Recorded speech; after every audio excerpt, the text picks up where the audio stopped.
Амар мэнд байцгаана уу? За өнөөдрийн ярих сэдв маань дотоод хүүхдийн шарах. За энэ дотоод хүүхдийн миний ярьдаг сэдвүүд маань бүгдээрээ л нэг сэдвэрээ ер нь үндсэндээ дотоод хүүхдийн шарах гэж ойлгож болно. Тэгээд энэ сэдвүүд маань багцлаад энэ дотоод хүүхдийн шарах байх нэ.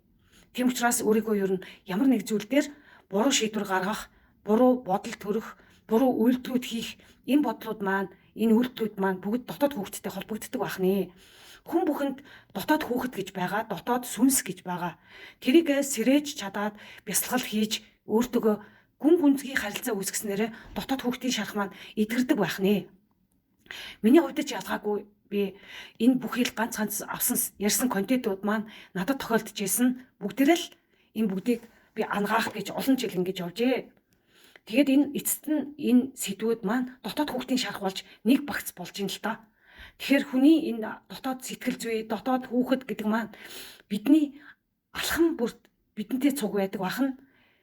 Өөрийгөө сонсоогүй хүмүүс бол айгүй тийм яарсан, сандарсан, хурдан шийдвэр гаргах гэж маш их өөрийгөө ингээд хүчилж, өөрийгөө ядрааж, цуцаалж, иймэрхүү жоохон сөрөг бодлоо төрж бүх зүйл дээр ингээд алдаа гаргадаг бахан л те.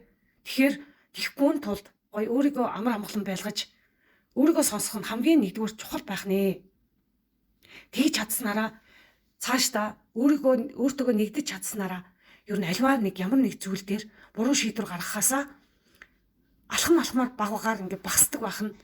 Тэгээ өөрийгөө сонсож чадсан хүн маань тэр чимээгүй сонсогдож байгаа тэр жижиг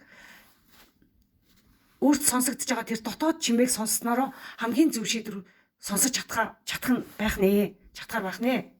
Тийм учраас өөртөө ер нь хүн ер нь өөртөө ер нь нэгдэж амьдрах нь маш чухал юм аа. Тэгж чадсанараа бүхий л бидний амьдралд стресснээс арай өөрийгөө авч явж чадах нь, холдуулж чадах нь, ажил төрөл дээрээ бусдаа яаж харилцах талаар өөрийгөө ачаалал гэдэг зүйлсийг бас ялгаж сурах нь байна.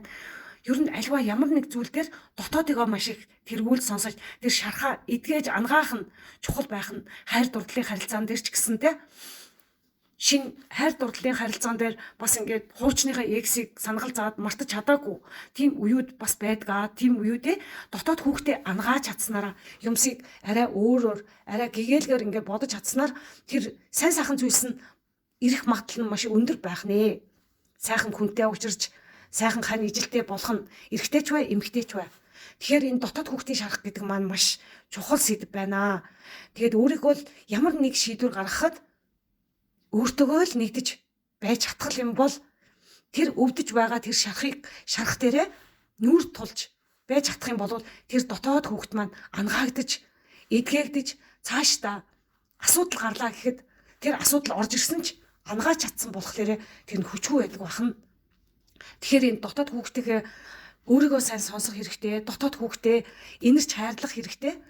Яг миний туршлага бол би дотоодтойгоо маш их өдөр бүр өөртөөгөө нэгдэж чадсанараа би бясалгал хийснээрээ миний яриад байгаа 23 оноос хойших их чимэг би өөрөө шал өөр төвшөнд очсон байна гэдгийг хэлмээр байна.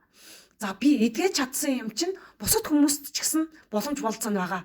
Гол нь хүн өөрийгөө дайчлах. Өөрлөгөө үнэхээр өндийг тийм цаг гаргах хэрэгтэй юм байна л да.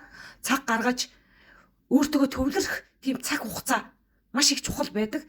Тэгж чадсан хүн л өөрийгөө ангааж чаддаг. За энэ нэг дотоод шарах байна да гэд ингээд маш их ачаалтаа яваад байдаг бол өөрийгөө тийм төгс ангааж чадахгүй байх нэ. Тийм учраас өөртөөгөө маш сайхан цаг зав гаргаж өөртөөгөө өвдөлт дээр нэлээд тогтож тэгж байж чадсанараа ер нь бүхий л онцгүй шарахнуудаа таньж чадхаар юм байна. Тэгэхээр та бүхэнд бас ингээд дотоод хүүхдийн шархаа эдгээгээрээ бүхий л талбарууд дээр амьдралын бүхий л талбарууд дээр энэ дотоод хүүхэд, дотоод хүн, дотоод сүнс гэдэг маань бидэнтэй байн холбоотой байдаг учраас энэ сэтгэл хөдлөл гэдэг зүйл маань бас дотоодтой холбоотой байдаг. Тийм учраас энэ бүхний ангааж эдгэх нь маш их чухал байх нэ. Тэгэхээр та бүхэн маань өөрөөсөө асуугаараа, өөртөө төвлөрөөрөө. Тэгж чадах юм бол миний ярьсан тэр контент бүхэн нэг сэдвээр авч ярьсан контент бүхэн бүгд нэг зөв дотоод хүүхдийн шарах байх нь.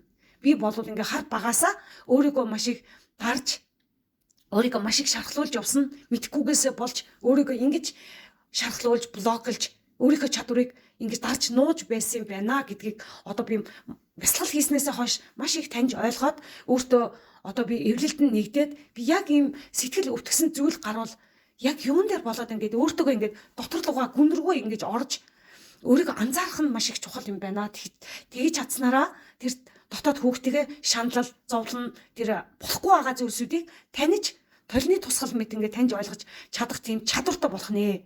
Энийг андгааж чадсанараа сайн сайхан бүхэн ирдэг байх нэ. Одоо миний дараагийн сэдв маань нэг сэдв бэлдсэн байгаа. Тэр сэдвээ яриад өөртөөгөө эерэг зүйлсүүдийг илүү ярихаар би бэлдсэн байгаа. Тийм учраас та бүхэн маань өөртөөгөө төвлөрөөд үзээрэй, өөрийгөө сонсороо, дотоод хүнээ нэгдүгээр тавиараа, бусдаа маргалтахаасаа илүү, эготохоосоо илүү, бусдаа өөртөөгөө л илүү эвлэлтэнд нэгдэх нь хамгийн их чухал юм байх нэ. За тэгээд миний өнөөдрийн сэдв ярих сэдв маань энэ байлаа. Та бүхэн маань лайк, subscribe дараараа бусдад түгээгээрэй. Сайхан сэтгэлийн комент бас үлдээж байгаараа гэж хэлмээр байна. Баярлалаа.